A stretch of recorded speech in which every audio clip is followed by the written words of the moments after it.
Hello everyone and welcome back to a brand new video where today we return with round 3 of season 6 of our F124 Haas driver career mode. Yes, we're back here ready in the land down under for the Australian Grand Prix. If you missed out on the video that went live a couple of days ago from Jeddah, I would highly recommend going back and checking it out. It's safe to say, obviously, we went through all of last season without any reliability problems.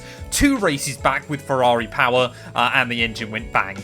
So not the ideal early round of the season for us. Of course, it was still, I believe, P7 in the championship standings though at this stage. So we're doing all right early on, getting some decent points for the team. Hopefully we can be in a battle with Ferrari in the Constructors' Championship. McLaren absolutely dominating. George Russell already has a 27-point lead over Fernando Alonso. 2 wins for him, and nobody else has even been on the podium twice just yet. So yeah, it's been certainly a very, very mixed up start to the campaign, and long may it continue. Of course, if you're new, please do make sure you get yourself subscribed to the channel as well for more Formula 1 content. Of course, the new year, I want to see just how close we can try and get to 200,000 subs throughout 2025. But anyway, let's head then back to Albert Park, and hopefully we can have a good weekend.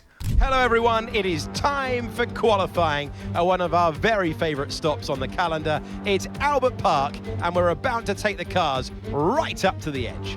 Well, here we are then, ready for qualifying from one of my favourite venues on the calendar. But again, it's been another one where we either seem to get very, very lucky or very, very unlucky. So how we're going to get on this weekend, only time will tell there. Turned in a little bit too early in turn 1. If anything, it only cost us time on the exit of the corner there, as George Russell, he will be looking to try and make it 3 pole positions in a row to kickstart the campaign. Of course, no driver in Formula 1 history has won the opening 3 GP and then not gone on to win the world title. So yeah, certainly a good omen for George if he can try and convert pole into Grand Prix victory this weekend there, as we make our way out to the back straight though. So far this Haas car really not working the way I would have wanted it to. Got to try and utilise some of that high-end speed that we've got in the car as we throw it through the left and the right of the high-speed chicane. Yeah, we're still floating just outside the top 10 though at the moment. Just a few more corners to go. Absolutely sending it in on the brakes, of course. Oscar Piastri, I'm sure Ferrari fans will be supporting him here at his home GP as well. But as we round our way through the final couple of corners, hasn't been the greatest lap in the world, to be completely honest. In fact, I think we've made a hash of it at the final turn on the run towards the line. It is going to be P14 on the grid. That is a disappointment. While Lando Norris pips his teammate George Russell then to P1 by just 5 thousandths of a second. When all is said and done, Charles Leclerc, I tell you what, throughout these opening couple of races, apart from that mistake in Bahrain, he's driving like he never left the sport. P3 on the grid then, once again getting the better of Lewis Hamilton. Local hero Piastri will line up on the second row as well. We find ourselves just behind the 2 Japanese drivers. Daniel Ricciardo will be gutted to be down in P17, but every car, excluding the Sauber, covered by less than a second. Formula 1 is in a pretty good place right now. Welcome to Albert Park for the Australian Grand Prix. For many years it was the season opener, but in recent times it fell victim to the pandemic reshuffling. I'm happy to say it is now back at the heart of the F1 calendar. We first raced here in Albert Park back in 1996. It's 3.2 miles, 14 turns now instead of the original 16, part of a larger redevelopment to encourage overtaking. The drivers enjoyed it in 2022. It retains the landmarks, the bumps, the challenge, but there's more opportunity to attack with those 5 corners to the left and the 9 to the right. It's time to see how our drivers are stacking up after yesterday's exciting qualifying session. Lando Norris will lead us away from pole position, just ahead of George Russell, who starts this event from P2. Looking at the rest of today's grid, we have Leclerc, Oscar Piastri, Fernando Alonso, Hamilton, Stroll, Verstappen, Perez, Fittipaldi, Albon, Iwasa, Firestarter, Behrman, Ocon, Ricciardo, Gasly, Joe, Vesti, and Yuki Tsunoda. That's it then, it's time to go racing as we head down trackside for today's race. Well, we do gain one spot then, courtesy of Yuki Tsunoda serving some grid penalties here. Not too sure how he's gone through an entire pool of components so far, but I guess he's in an Alpine, so it kind of makes sense. Ready though here, I mean, it's going to be such a fast-paced Grand Prix today. 29 laps ahead of us here from Albert Park. Obviously, I'm going to put a little bit of extra fuel in the car. We struggled a bit towards the end of the Saudi Arabian Grand Prix. Of course, we suffered a bit more with the kinetic energy recovery system going pop, which was not exactly useful. But as we get ready then on the grid, 5 red lights here in Australia.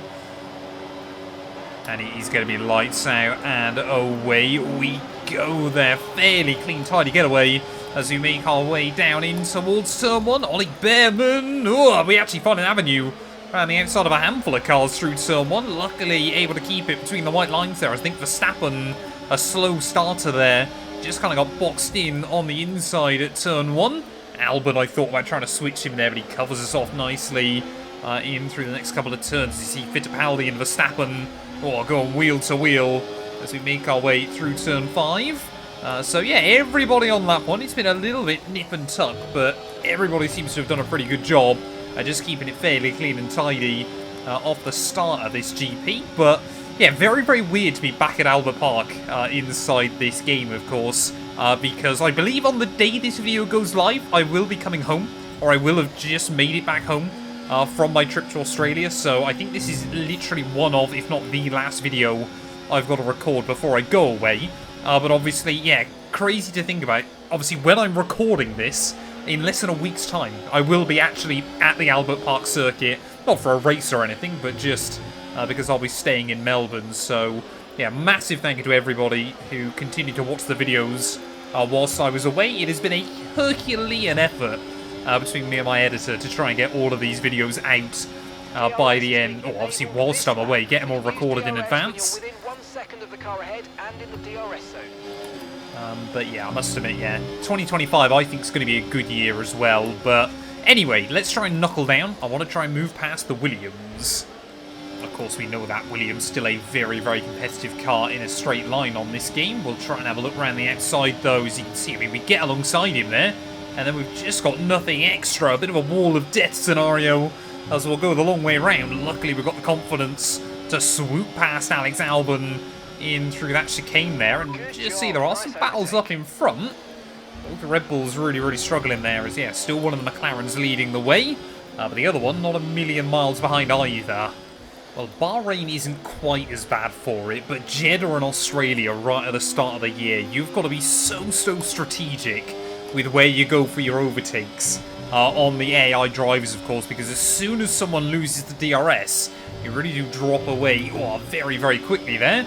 So we bobble a bit over the curbing, trying to put the power down out onto the back straight. You can see Lando Norris, yeah, enjoyed that buffer early on, and immediately Charles Leclerc's going to apply the pressure, and Leclerc, in just his 3rd race back, he's going to immediately swoop to the lead of the GP.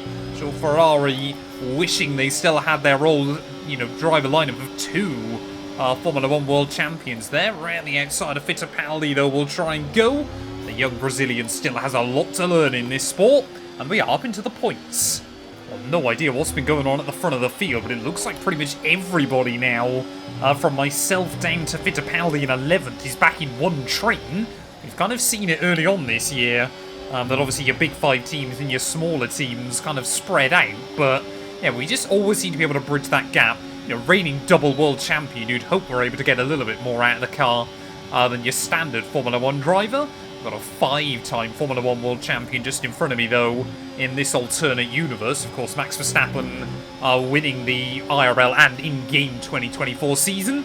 And then inside this series as well, won the next one as well for Red Bull. So 5 world titles in a row for the Dutchman. But yeah, I believe it's still Norris then who's at the front of the order, but what on earth is going on? Kind of everybody is getting incredibly bunched up.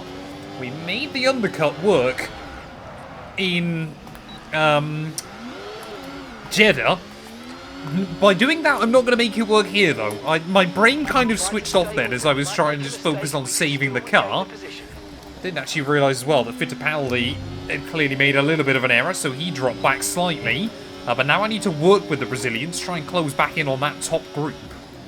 Well, obviously we had that huge moment of oversteer as well last weekend in Jeddah, so it's definitely still a problem with this car occasionally, as that was incredibly close to the back of Fittipaldi by the time we got it slowed down in towards those final few corners. But we are back through once again then.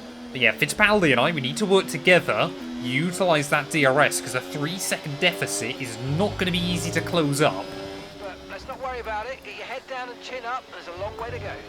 Well, George Russell then making a mistake early on here, so not too sure what's happened to him. But George Russell then, I mean, he's not going to be winning 3 Grand Prix in a row with mistakes like that in this game. I think he's been able to keep the car going. But that must have just been a huge moment for George down at turn 1. Could not get the car slowed down. And suddenly, yeah, we're back at, well, we're into 9th place then. And world title leader is in last place. So suddenly, yeah, the likes of Alonso and Lando Norris and pretty much everybody else, they've got a huge opportunity to cut into his already impressive lead.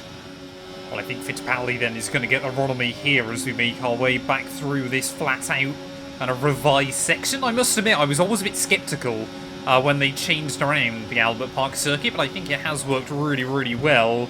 It is always quite nice, though, in the classic career mode that we do, going back to the older layout here. But yeah, that one little snap of oversteer that was really upset the rear tyres seem to be struggling quite a lot, so I'm definitely going to have to try and go for a slightly early stop.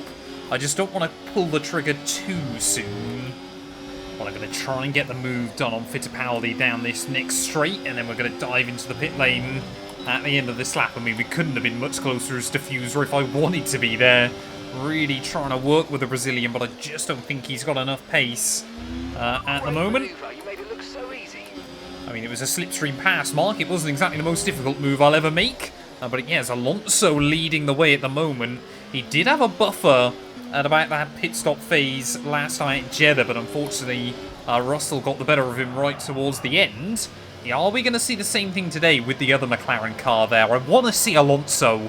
I know he's obviously been in title fights previously in this game, but I want to see him get to Abu Dhabi with a car that can fight, or in this case Vegas actually, of course, being our final race. I just want to see Alonso actually with a car all year that can give him what he needs, because we've seen the last couple of years Aston Martin very strong and then kind of fall apart towards the end of the season. But yeah, we've now made our one and hopefully only pit stop of the day, so let's go in pursuit of George Russell.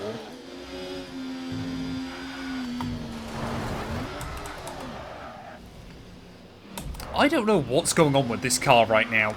I have no idea what is happening with it, but, I mean, tyres felt like they were up to temperature. Everything else felt pretty good, and still, we're getting moments of oversteer like that just kind of, out of nowhere, snap on this car. Like I said, obviously we were lucky in Jeddah that it didn't take us out of the Grand Prix before we had that mechanical failure anyway, but it just seems to be on such a knife edge early on. It definitely needs more upgrades on it. Annoyingly, I actually signed a contract with Haas for 60% recognition, and then went to the team and it got bumped down to 59, so we can't actually do any upgrades on the car at the moment until I get that last extra percent of recognition. So yeah, at the moment, we're kind of a bit stuck with what we've got. Well, you guys know me. I am a firm believer in the what happens, happens methodology of F1 gaming. Obviously, if we make a mistake or something, we make a mistake. That's just how the cookie crumbles. And especially early on this season, a couple of little mistakes have been creeping in there. But finally, we're starting to see a few other cars into the pit lane. So we'll still be ahead of Albon. Really good job with that target, mate. I mean, pace is still looking pretty good in the car right now. We're 6 seconds back, though, behind Verstappen. But also Alonso, who was in the net lead. I think he's been held up through the pit window. Well, my best guess is that hopefully we're going to be somewhere near Fittipaldi once more, but I don't think we're going to be able to challenge all those runners, you know, kind of that top 8 group in this GP, as there is Fittipaldi. So despite the little error we made, we are still ahead of the young Brazilian. Perez as well seems to be a little bit disconnected from the rest of your front runners, but I think, yeah, Alonso has really been screwed over in all of that. Might have been a slow stop for Fernando, but maybe we can try and get Checo Perez by the end of this race. Looking after the tyres, though, we've got to do a much better job than we did in the first stint. Well, I feel like it's taken us more than half the Grand Prix, but we're finally working out how to drive this car around here. Gotta just be so careful on the brakes in towards a couple of the heavy braking zones. Yeah, it just seems to be a little bit unstable at the rear end there, which is really frustrating. I can move the brake bias around and things, but I don't think it will really help in the way I need it to. But yeah, the bigger issue for us is going to be looking after the tyres towards the end of the race. Sergio Perez almost now inside the DRS range of Verstappen in front of him. But of course, yeah, that whole gaggle of cars, just the way the AI work on this game, they are really tripping each other over. And there we go, Checo then is inside the range of his teammate, so yeah, Mark's just given us the instruction to try and get past him. We might not even be able to get near him by the end of the afternoon now. Tyre wear is looking still actually quite high. These tyres are not going to be fun by the end of the afternoon, but look at all that battling going on up in front. This is why the AI losing so much time. Just see, even through a corner like that, we need nearly a second out of Verstappen. Not quite in the range yet, but hopefully we will be. Come on. 7 laps to go. I think we are just finally in the range of Perez in front. So now we can just try and save a little bit of battery, save the tyres just a little bit. It is Leclerc versus Lando Norris up at the front of the order still. So could we see Charles Leclerc in just his 3rd race back in Formula 1 put himself straight back at the top? It gives me shades of Nigel Mansell. Alain Prost even in 1993. Obviously when he came back after his sabbatical to race for Williams and obviously won that world title and then properly called it a Formula 1 career there. But through the final couple of corners, Perez and Verstappen still right in front of me. I've got to try and find a way around Checo, but we've just kind of got to wait for things to fall in place. Well, 5 laps to go then. Alonso now has muscled his way back to the front of this group, but how much bad luck can the Spaniard get with that Aston Martin team?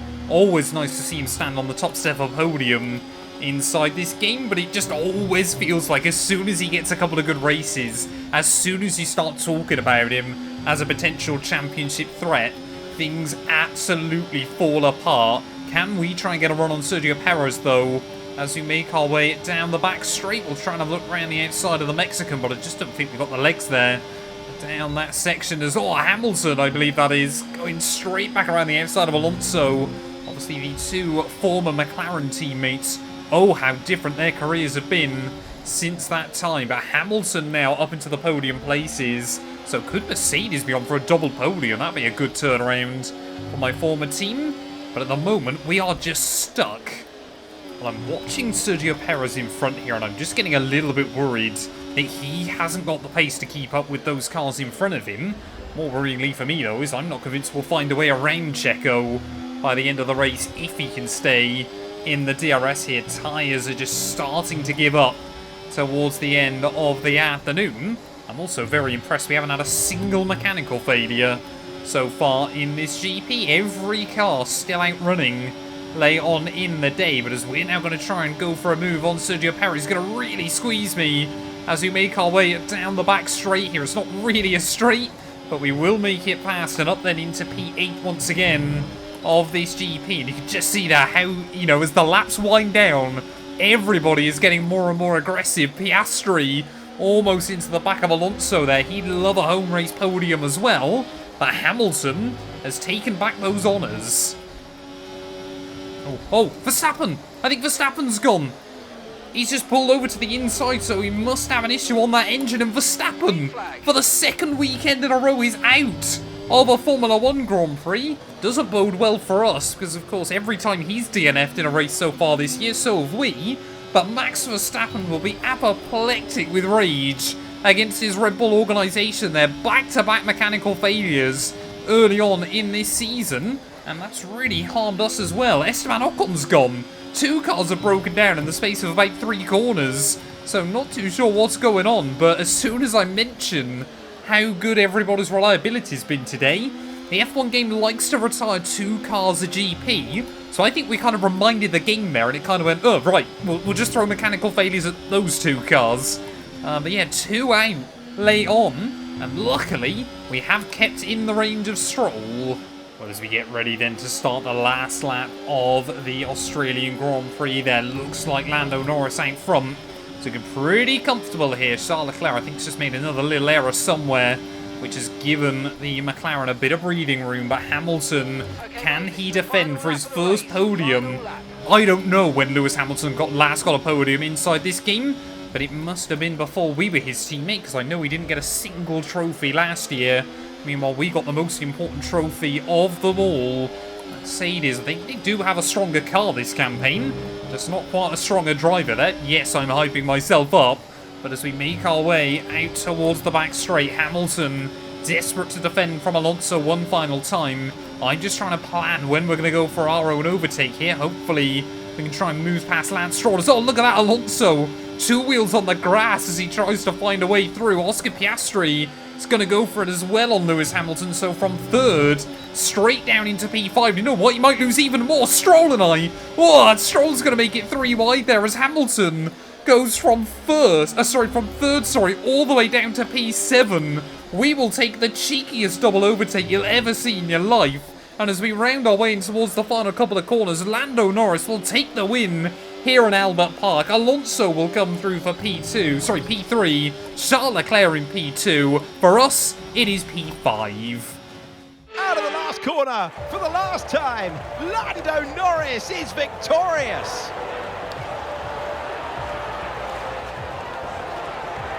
There was never a moment of doubt today. You could tell that they completely had it under control, and that is a sign of greatness.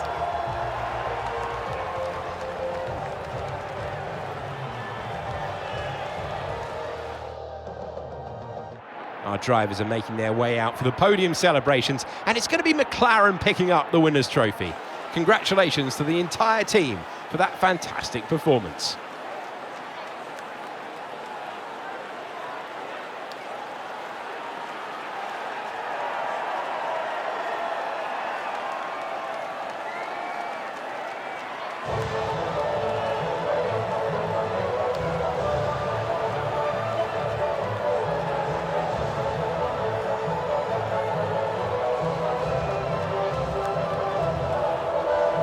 Well, there we go, Lando Norris. We seem to be getting a recurring theme so far this year. Pole position, fastest lap, and race victory there. P1 is, well, it's always been the place you want to start in F1, but this season it seems to be ringing even more true than normal. Charles Leclerc in P2 ahead of Alonso, with Piastri and myself rounding out your top 5. Means 5 different cars from 5 different teams. Your top 5 when all is said and done. Lance Stroll ahead of Hamilton, Perez, Fittipaldi and George Russell will recover to a top 10 finish and make sure that he gets another point on the board as well. Just Esteban Ocon and Max Verstappen who failed to see the checkered flag, but they will both be classified when all is said and done here. What does that do to our championship standings though? Well, it means Russell now only has a 3-point lead over his teammate. Leclerc and Alonso tied on 40 points each. Oscar Piastri on 30 ahead of myself. And Lewis Hamilton there with Verstappen, Stroll and Perez rounding out your top 10. Still only 13 cars have scored points this season. Constructors-wise, McLaren still comfortably out in front after 3 Grand Prix victories to start the year. Mercedes up at a second, though, ahead of Aston Martin there. Ferrari and Red Bull ahead of ourselves. So again, you've got your big 5 teams and then your bottom 5 teams early on as well there. But hopefully, like I said, we can try and keep up with Red Bull and Ferrari. We just need Gasly to start scoring some big points. Thank you all so much for watching this video. If you have enjoyed, please do make sure to leave a like, get yourself subscribed,